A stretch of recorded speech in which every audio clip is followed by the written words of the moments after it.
So let me ask you this: you get out. How are you doing as a person now? I'm actually doing okay.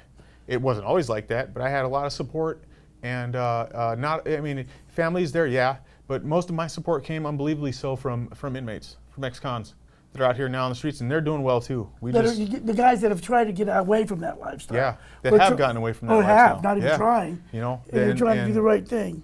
They're doing their own thing, and it just, we help each other out. We help each other, you know, because it's tough. It really is tough. Not easy getting a job as a felon. No. Period. No. Not easy, as you mentioned. I didn't even think about that until you said it yesterday. Get an apartment. Yeah. You know, and people just don't trust you, and then there's some that do. You can't even rent a house. You can have all the cash in the world. The guy I'm living with now, hundreds of thousands of dollars, but he has no credit. Who's going to rent to him? They check your credit. He can't rent a house. Becca, we didn't get a house. Tina, how crazy is that to have a couple $100,000 in the bank? You can't rent a house because you can't pass a credit check. Why? Because you're an ex-felon.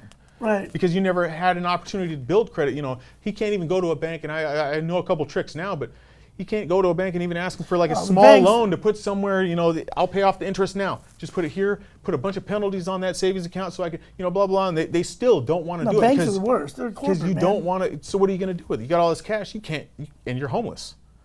You got a bunch of money and you're homeless. Why? Because you did a bunch of time. You get out of prison, you can't balance a checkbook. I was going to say, because they're not teaching any financial skills. Hell no, they're not. No, they're not teaching anything. That's the type of stuff they need to teach inmates. How to get out here and live and you know, just the basics of human living. Especially if you went in young. You don't have those types of tools in your toolbox, man. Filling out the apartment app, let alone telling them you're going to get denied. Yeah. If you get a cosigner or something or whatever. TheVegasLawyers.com. Lawyer up.